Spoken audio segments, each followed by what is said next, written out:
शुभ मध्याह्न मित्रों। अब हम पढ़ेंगे आगे द्वादशाभ्यास तृतीय भाग करण कारकम। इसके पहले और दूसरे भाग में हमने करण कारक को पहचाना कि होता क्या है, करण कारक प्रयोग कहाँ होता है तृतीया विभक्ति में। इसके बाद कुछ अव्यय सूचक शब्दों को जाना। अब इसी के अतिरिक्त हम इसमें जो है इस भाग में आगे अपने तृतीय भाग को संपन्न करेंगे। तृतीया विभक्ति बालकः शुनकेन साकं गच्छति। अब अगला अव्यय हमारा क्या है, साकं सार्धम समम चैव। ये 3-4 अव्ययों को हम यहाँ पे और अध्ययन करेंगे जिनमें निश्चित रूप से तृतीया विभक्ति होती है। तो बालकः शुनकेन साकं गच्छति। साकं शब्द का अर्थ क्या होता है मित्रों, के साथ। बालक क्या कर रहा है, शुनकेन कुत्ते के साथ जा रहा है। तो शुन जिसके साथ जाएगा उसी में तृतीया विभक्ति लगेगी और वहीं पे करण कारकम सिद्ध होगा। तो बालकः शुनकेन साकं गच्छति। बालक क्या कर रहा है, कुत्ते के साथ जा रहा है। अब आगे देखेंगे कि साकं शब्द से इति अव्ययम भवति। इसलिए साकं शब्द अव्यय है, इसीलिए शुनक शब्द किसको बोलते हैं, कुत्ते को, श्वान को। तो इसीलिए जो है श्वानेन और शुनकेन एक ही शब्द है, इसलिए इसमें तृतीया विभक्ति लगी और यहाँ पे करण कारक का प्रयोग हुआ। अब इसमें देखेंगे इसमें चित्र में कि गौः शावकेन सार्धम चलति। तीनों शब्दों का, इन चारों शब्दों का एक ही अर्थ होता है, के साथ। आप इसमें परिभ्रमित मत होइएगा, कंफ्यूज मत होइएगा कि सार्धम लग गया है तो चतुर्थी हो जाएगी, ऐसा बिल्कुल नहीं है। ये 4 शब्द होते हैं, शब्द अलग अलग होते हैं, अर्थ इनका एक ही होता है। ये 4 अव्यय ध्यान रखिएगा, साकं सार्धम समं चैव। गौः शावकेन सार्धम चलति। गाय क्या कर रही है, अपने बछड़े के साथ में चल रही है, बच्चे के साथ में चल रही है। आप देख सकते हैं चित्र में कि गौ शावकेन सार्धम चलति। तो शावकेन में क्यों लगा तृतीया, क्योंकि उसके साथ गाय जा रही है, इसलिए यहाँ पे तृतीया विभक्ति लगी। और सार्धम इति शब्दस्य अव्ययः भवति, इसका अर्थ होता है के साथ। इस कारण से सार्धम लग जाने से शावक शब्द में तृतीया लगी और यत्र तृतीया विभक्ति भवति तत्र करण कारकम भवति। चित्रां दृष्ट्वा, चित्र देखिए आप क्या हो रहा है कि राम और लक्ष्मण दोनों साथ साथ जा रहे हैं। तो लक्ष्मणः रामेण समं वसति। लक्ष्मणः रामेण समं वसति। मैंने बताया था ना, साकं सार्धम समम तीसरा शब्द है हमारा। ध्यान दीजिएगा कि लक्ष्मण रामेण समम वसति। लक्ष्मण जी किसके साथ जा रहे हैं, रामेण समम, राम के साथ जा रहे हैं। किसके साथ जा रहे हैं, लक्ष्मणः रामेण समम वसति। लक्ष्मण राम के साथ जा रहे हैं। तो समम शब्द इति शब्दस्य अव्ययः भवति, यत्र अव्ययं समम शब्दस्य तत्र रामेण तृतीया विभक्ति भवति। तो समम शब्द क्या है, अव्यय शब्द है और इसके साथ में जो है जो विभक्ति लगी है एनाभ्याम ऐ, वह जो है रामेण शब्द है। आगे आप देखेंगे चित्रां दृष्ट्वा, चित्र में क्या दिख रहा है, भगवान राम की फोटो दिख रही है, रामलला भगवान की, और साथ में एक राक्षस की फोटो दिख रही है, रावण की, जो स्त्री का हरण कर रहा है। तो राक्षसः देवेन सह न शोभते। क्या शब्द है हमारा, राक्षसः देवेन सह न शोभते। राक्षस देवताओं के साथ शोभा नहीं देते, कि जहाँ पे देवता हों वहाँ पे राक्षसी प्रवृत्तियों का आना या राक्षसी प्रवृत्ति को आना मना रहता है। तो देखिए, साकं सार्धम समम सह, 4 अव्यय आपने पढ़ा, एक ही जिनका अर्थ एक ही होता है, के साथ। ध्यान दीजिएगा यहाँ पे, साकं सार्धम समम सह, इन 4 अव्ययों का एक ही अर्थ होता है, के साथ। ये शब्द इनके अलग अलग होते हैं पर अर्थ एक ही होता है और इन सभी में जो है तृतीया विभक्ति का प्रयोग होता है कि राक्षसः देवेन सह न शोभते। राक्षस जो है देवताओं के साथ शोभा नहीं देते हैं। अब देखेंगे, अधुना का स्तंभस्य शब्दैः सह खा स्तंभस्य शब्दानां मेलनं कृत्वा वाक्यानां रचनां कुर्वन्ति। कि का और खा शब्दों के बीच में जो है सह शब्द को लगा करके जो है इनका मेल कीजिए। और गा शब्द से रचनाम कृत्वा।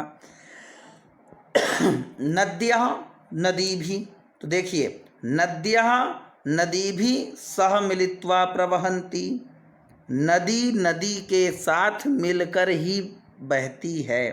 क्या अर्थ हुआ? नद्यः नदी भी सह मिलित्वा प्रवहन्ति, नदी नदी के साथ ही मिलकर के बहती है। चटका स्प्राउट, चटकाः चटका भी सह उत्पतन्ति। उत्पतंती चिड़िया क्या करती? उड़ती है। उड़ने को क्या बोलते हैं संस्कृत में? देखिए कितनी सरल भाषा है हमारी संस्कृत भाषा। उड़ने को हम बोलते हैं उत्पतंती। उत्पतति, उत्पता, उत्पतः, उत्पतंती। उत्पतति होता अगर एक वचन का वाक्य होता बहुत सारी चिड़ियाँ, इसलिए उत्पतंती। तो चटकाः चटका भी सह उत्पतंती, चिड़िया चिड़ियों के साथ ही उड़ती है।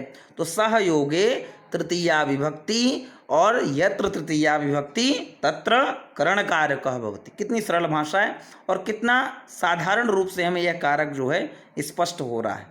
प्लवंगाः अर्थात जो है मंकी, बंदर। तो प्लवंगाः प्लवंगैः सह वृक्षेषु कूर्दन्ति। भाई बंदर है, कूदेगा ही, तो बंदर बंदरों के साथ ही जो है वृक्ष में कूदेगा, कूदता तो वृक्ष में। तो क्या हुआ? प्लवंगाः सह वृक्षेषु कूर्दन्ति। फिर देखेंगे भृंगाः भृंगैः सह पुष्पेषु भ्रमन्ति। भंवरा, भृंगाः अर्थ क्या होता है? भृंग का अर्थ मित्रों क्या होता है? भंवरा। तो भंवरा भंवरों के साथ ही पुष्प में भ्रमण करता है। कितना अच्छा वाक्य है कि भृंगाः भृंगैः सह पुष्पेषु भ्रमन्ति। अगला वाक्य देखें, शिशवः शिशुभिः सह क्रीडन्ति, यानी बच्चे बच्चों के साथ ही खेलते हैं। क्या करते हैं? बच्चे बच्चों के साथ ही खेलते हैं। शिशवः शिशुभिः सह क्रीडन्ति। अगला, सखायः सखिभिः सह पठन्ति, मित्र मित्रों के साथ ही पढ़ते हैं। तभी ना मित्रता स्पष्ट हुई कि सखायः सखिभिः सह पठन्ति, मित्र मित्रों के साथ ही पढ़ते हैं। अब देखेंगे कि साकं सार्धं समं सह इत्यादि नाम अव्ययानाम योगे अपि तृतीया विभक्ति भवति। ये सारा वृत्तांत बताने का अर्थ क्या हुआ कि आपको ये चार शब्द दिमाग में बैठाने हैं, क्योंकि इन चारों शब्दों का जो है अर्थ एक ही होता है के साथ। और ये चारों शब्द जहाँ पे भी दिखाई देंगे जिस वाक्य में, वहाँ पे तृतीया विभक्ति ही होगी और करण कारक ही स्पष्ट होगा। कौन कौन से वाक्य? साकं सार्धं समं सह। दो चार बार आप इसको और दिमाग में बैठाएंगे, एक दो बार देखेंगे, समझ में आ जाएगा। कितनी सरल भाषा है संस्कृत भाषा कि साकं सार्धं समं सह। याद कर लीजिए ये लाइन आप जो है कि साकं सार्धं समं सह इत्यादि नाम अव्ययानाम योगे अपि तृतीया विभक्ति भवति। दोहराइए इसको एक दो बार कि साकं सार्धं समं सह इत्यादि नाम योग अव्ययानाम योगे अपि तृतीया विभक्ति भवति। ये चार वाक्य जहाँ पे भी दिखाई दें तो वहाँ पे हमेशा तृतीया विभक्ति और करण कारक ही होगा। कौन कौन सा? साकं सार्धं समं सह। अब आगे देखेंगे कि अद्य त्वं कथं गृहं गमिष्यसि। एक प्रश्न उठा, एक देखेंगे चित्रान् दृष्ट्वा, चित्र में क्या हो रहा है? एक बच्ची से प्रश्न पूछ रही। क्या पूछ रही? अद्य त्वं कथं गृहं गमिष्यसि। उसने क्या उत्तर दिया? प्रति उत्तर में अहम बस यानेन गृहं गमिष्यामि। बस भी दिखाई दे रही है आपको? अहम बस यानेन गृहं गमिष्यामि। बोले कितनी, आप देखिए इस कारक के साथ साथ आप अनुवाद भी सीखते जा रहे हैं। क्या उस प्रश्न पूछा गया कि अद्य त्वं कथं गृहं गमिष्यसि, आज तुम किससे घर जाओगी? तो उत्तर क्या मिला? अहम बस यानेन गृहं गमिष्यामि। तो सुरुचिः केन गच्छति। सुरुचि नाम की जो बालिका है वह किससे घर जाएगी? किस प्रकार से जाएगी? सुरुचि बस यानेन गच्छन्ति, सुरुचि बस यानेन गच्छति। तो बस यानेन इति शब्दे तृतीया विभक्ति भवति और यत्र तृतीया विभक्ति तत्र करणकारकः भवति। इस प्रकार से हमारा जो है यहाँ पे यह भी सिद्ध हुआ। अस्माभिः येन गमनं क्रियते तत्र अपि तृतीया विभक्ति भवति। यहाँ पे हमने देखना कि गमन क्रिया में भी जो है तृतीया विभक्ति होती है, जाने अर्थ में भी तृतीया विभक्ति हमेशा होती है। यानी कि यहाँ पे इस डायग्राम से या इस फोटो से हमें क्या समझने को मिला कि जहाँ पे भी ये गम धातु का प्रयोग हो, जाने अर्थ में जो भी क्रिया होगी वह हमेशा जो है, क्योंकि आदमी जाएगा तो क्या करेगा, किसी न किसी साधन से ही जाएगा, चाहे वह पैरों को माध्यम बना के जाए या कोई गाड़ी या कोई साइकिल या कोई बस या किसी भी माध्यम से, रेल या प्लेन, किसी भी माध्यम से वह जाएगा। तो जहाँ पे भी जाने की क्रिया होगी तो कर्ता किसी न किसी की सहायता लेगा, और जहाँ पे वह किसी न किसी की सहायता कर्ता ने लिया लगी और वहाँ पे करणकारक सिद्ध हुआ। समझ में आया आपको कि जहाँ पे भी जो है कर्ता किसी की सहायता ले करके क्रिया को किया, यानी कि किसी का हेल्पिंग वर्ब, यानी कि क्रिया को करने के लिए किसी ना किसी की उसने सहायता ली और उस सहायता से उसने जो है उस क्रिया को किया, वहीं पे करणकारक और तृतीया विभक्ति सिद्ध हो गई। इसके पश्चात आगे देखेंगे हम और भी उदाहरण। मोहिनी त्वं वद कथम गमिष्यसि। मोहिनी ने क्या बोला, तुम बताओ कि कथम गमिष्यसि, किससे जाओगी। तो अहम द्विचक्रिकया गमिष्यामि, मैं किससे जाऊंगी, अहम द्विचक्रिकया गमिष्यामि, यानी दो पहिए से वाहन से जाऊंगी। प्रश्न मिला कि मोहिनी कया गमिष्यति, तो द्विचक्रिकया गमिष्यति। द्विचक्रिकया इति शब्दस्य तृतीया विभक्ति, यत्र तृतीया विभक्ति तत्र करणकारकः भवति। तृतीया विभक्ति राधिका अहंतु पित्रा सह गमिष्यामि। क्या हुआ, राधिका अहम तु पित्रा सह गमिष्यामि, राधिका मैं और तुम पिता के साथ जाएंगी। सहयोगे अव्ययः सूचकः शब्दः अस्ति और यत्र सह शब्दस्य तत्र तृतीया विभक्ति, यत्र तृतीया विभक्ति तत्र करणकारकः भवति। राधिके इदं वद केन यानेन गमिष्यसि, कौन से यान से आप जाओगी, तो अहम त्रिचक्रिकया गमिष्यामि। राधिका ने क्या पूछा, राधिके वद, राधिका यह बताओ कि केन यानेन गमिष्यसि, किस साधन से आप जाओगी। तो अहम त्रिचक्रिकयाम, त्रिचक्रिका यानी ऑटो रिक्शा, कि अहम त्रिचक्रिकया गमिष्यामि। तो त्रिचक्रिकया इति शब्दस्य तृतीया विभक्ति, यत्र तृतीया विभक्ति तत्र करणकारकः भविष्यति। तो आप यहाँ पे ये ध्यान देंगे कि जहाँ पे भी मित्रों गम धातु का प्रयोग हो, गम धातु का अर्थ गच्छति गच्छता या गमिष्यति गमिष्यतः का अर्थ होगा कि जहाँ पे भी जाने अर्थ में गम धातु का प्रयोग हो, वहाँ पे निश्चित रूप से तृतीया विभक्ति का प्रयोग होगा।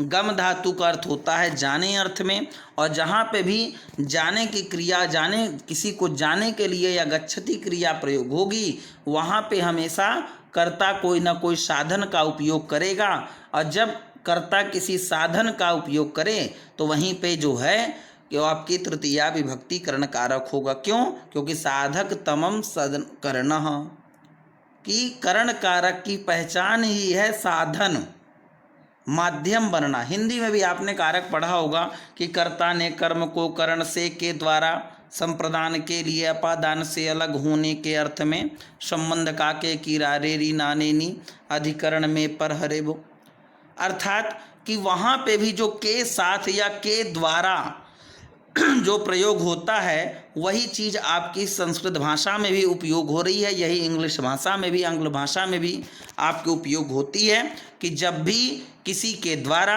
या किसी को माध्यम बना करके कोई कार्य किया जा रहा तो वहाँ पे क्या होगा, तृतीया विभक्ति करणकारक सिद्ध होगा। आगे देखिए कि अबे पैदल भी जा रहा है। भानु अहम तू पादाभ्याम गमिष्यामि, भानु मैं और तुम किसके द्वारा चलेंगे कि पैरों के द्वारा पैदल चलेंगे। पादाभ्याम गमिष्यामि, तो पादाभ्याम इति शब्दस्य योगे तृतीया विभक्ति, अत्र कारणम करणकारकम भवति। को लाभ किम प्रयोजनम इति तृतीया। अब यहाँ पे देखेंगे कि यह लाभ कैसे हुआ कि किम शब्द से किस प्रयोजन से तृतीया विभक्ति होती है। तो तेन यानेन को लाभ यत न चलति, यत यानम न चलति तत् व्यर्थम एव भवति।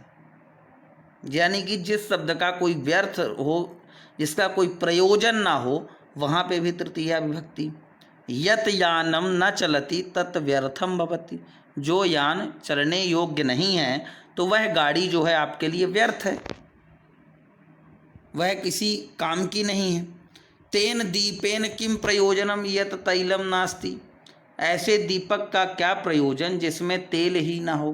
तो यस्मिन दीपे तैलम नास्ति सह दीपा व्यर्था एव भवति, जिस दीपक में तेल ना हो वह दीपक व्यर्थ है। जो छात्र, जो विद्यार्थी के पास विद्या ना हो तो उसका विद्यार्थी कहलाना भी व्यर्थ है। छात्र अगर पढ़े ना तो उसका छात्र कहलाना भी व्यर्थ है। तो को लाभ किम प्रयोजनम तृतीया विभक्ति, क्या समझाया यहाँ पे कि जिससे कोई लाभ ना हो, किम प्रयोजनम, उस वाक्य का जिसका कोई प्रयोजन ना हो, तो वहाँ पे भी तृतीया विभक्ति होती है और वहाँ पे भी करण कारक होता है। बात समझ आई कि को लाभ किम प्रयोजनम, जिसका कोई लाभ ना हो, जिसका कोई प्रयोजन ही ना हो, वहाँ पे भी तृतीया विभक्ति होती है। देखेंगे तेन यत्र न गम्यते तेन मार्गेण यत्र न गम्यते, तेन दर्पेण यत्र न दृश्यते मुखम, यानी कि जो रास्ते से जाया ना जा सके ऐसे रास्ते का क्या प्रयोजन, क्या काम। दूसरा वाक्य हमारा क्या होगा, भी इनको सबको चित्रों के भी माध्यम से हम समझेंगे कि तेन यत्र न दृश्यते मुखम दर्पण, तो तेन दर्पणेन यत्र न दृश्यते मुखम, ऐसे दर्पण का क्या प्रयोजन, ऐसे शीशे का क्या प्रयोजन, ऐसे मिरर का क्या प्रयोजन जिसमें मुख देखने का योग्य ना हो। तेन पुस्तकेन यत भ्रांति जानयति, तेन, अब जिस पुस्तक में भ्रम हो ऐसी पुस्तक का क्या प्रयोजन। तेन धनेन यते दीनेभ्य न दीयते अस्मिन धनेन किम प्रयोजनम, जिस धन से हम दीन की या किसी गरीब की सहायता ना कर सकें ऐसे धन का भी जो है होना व्यर्थ है और उसका भी कोई प्रयोजन नहीं है। तेन जीवनेन येन परहितम न क्रियते यत जीवनम किम प्रयोजनम, यह जीवनम व्यर्थम भवति, जिस जीवन से परोपकार ना हो सके ऐसे जीवन का भी होना व्यर्थ है। यत ज्ञानेन यत न आचर्यते, ऐसे ज्ञान का भी क्या प्रयोजन जिससे कोई संस्कार युक्त आचरण ना हो सके, ऐसा ज्ञान भी जो है किसी काम का नहीं है। आप देखिए तेन किम प्रयोजनम यत्र न गम्यते, मान लीजिए कि इसको जो है फिर इन द ब्लैंक्स आपको करना हो तो आप चित्र को देख करके भी अब यहाँ पे समझ सकते हैं कि वाक्य क्या होगा कि तेन मार्गेन यत्र न गम्यते, ऐसे मार्ग का कोई किम प्रयोजनम, क्या प्रयोजन है ऐसे मार्ग का जिससे कोई आ जा ना सके। तेन मार्गेण को लाभ यत्र न गम्यते, ऐसे मार्ग का क्या लाभ जिससे कोई जा ना सके। तेन मार्गेण किम प्रयोजन यत्र न गम्यते, ऐसे मार्ग का क्या प्रयोजन जिससे कोई आवागमन न हो सके। अब अगला देखेंगे हम, तेन को लाभ यत्र न दृश्यते मुखम, ऐसे मिरर का या ऐसे दर्पण का क्या लाभ जिसमें कोई मुख ही ना देख सके। तेन दर्पणेन को लाभ यत्र न दृश्यते मुखम, ऐसे दर्पण का क्या लाभ जिसमें कोई अपने मुख ही ना देख सके। तेन किम प्रयोजन यत भ्रांति जानेति पुस्तकम, तो तेन पुस्तकेन यत भ्रांति जानेति, ऐसी पुस्तक का भी क्या लाभ जिसको पढ़ करके मन में और भ्रांतियाँ उत्पन्न हो, कन्फ्यूजन हो जाए। तेन पुस्तकेन किम प्रयोजन यत भ्रांतिम जानेति, जिससे भ्रम हो जाए ऐसी पुस्तक का भी क्या प्रयोजन। तेन को लाभ यत दीनेभ्य न दीयते, तेन धनेन को लाभ यत दीनेभ्य न दीयते। इसका भी क्या लाभ जो किसी को दिया ना जा सके या दीन की सहायता ना किया जा सके। तेन धनेन को लाभ यत दीनेभ्य न दीयते। चौथा वाक्य था हमारा, कैसे धन का भी क्या प्रयोजन जो दीनों को दान न दिया जा सके। पांचवा वाक्य, तेन किम प्रयोजनम येन परहितम न क्रियते। ऐसे तेन जीवनेन किम प्रयोजनम येन परहितम न क्रियते। ऐसे जीवन का क्या लाभ जो दूसरे के परोपकार में बिल्कुल भी न लगाया जा सके। छठवां वाक्य था मित्रों हमारा कि तेन को लाभ यत न आचार्यते। तेन ज्ञानेन को लाभ यत न आचार्यते। ऐसे ज्ञान का भी क्या लाभ जिससे कोई संस्कार ना हो या जो दूसरों को ज्ञान दिया ना जा सके। तेन ज्ञानेन को लाभ यत न आचार्यते। अस्मिन् वाक्ये तृतीया विभक्ति, अर्थात ये भी एक उपपद विभक्ति है, यह भी एक अव्यय है कि जब जहाँ पे किसी से कोई लाभ ना हो, जिसका कोई प्रयोजन ना हो, वहाँ पे भी तृतीया विभक्ति होती है और वहाँ पे भी करण कारक सिद्ध होता है। त्वम सूचिकया वस्त्रम सीव्यति। अब देखिए मिश्रित वाक्य, यहाँ पे मिश्रित प्रश्न बनाना है हमें कि त्वम सूचिकया वस्त्रम सीव्यति विद्यायाम विना जीवनम पशुतुल्यम भवति। अर्थात विद्या के बिना जीवन पशुओं के समान है। भिक्षुकः आशया गृहद्वारम उपसर्पति तस्य पिता वायुयानेन विदेशम गच्छति। तुम्हारे पिता वायुयान के माध्यम से विदेश गए हैं। सह त्रिभिरूप्यकैः बस चिट्टिकाम क्रीडाति। 3 रूपों की बस चिट्टिका से क्रीड़ा हो रही है। वृद्धा लंगेन चलति। वृद्ध क्या है, लंगड़े के लाठी के सहारे चलता है।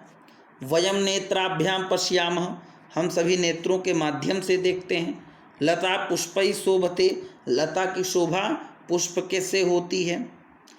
इस प्रकार से तृतीया विभक्ति एक वचन भगनी भ्रात्रा सह आपणम गच्छति। बहन भाई के साथ बाजार जाती है। प्रश्न क्या है, भगनी केन सह आपणम गच्छति, तो भगनी भ्रात्रा सह आपणम गच्छति, भाई के साथ। तो भ्रात्रा इति तृतीया विभक्ति एक वचनम।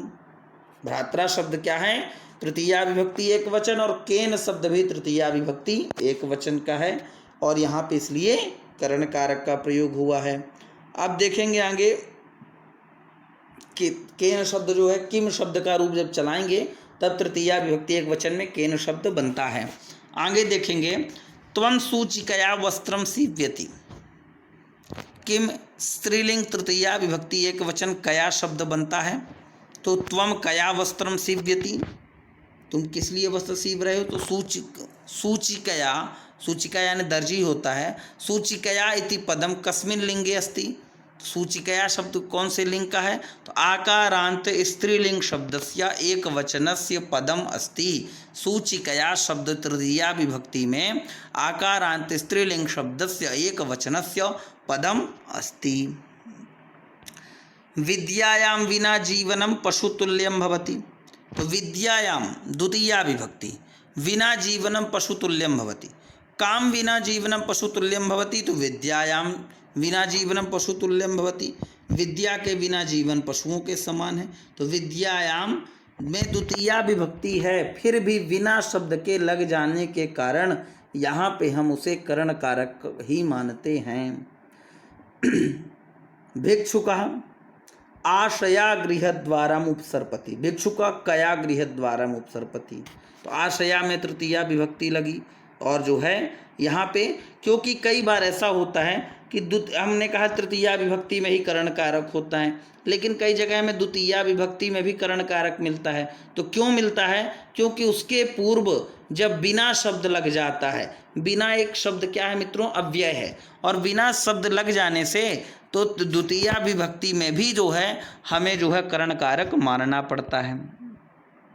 अब देखेंगे आगे कि तस्य पिता वायुयानेन विदेशम गच्छति।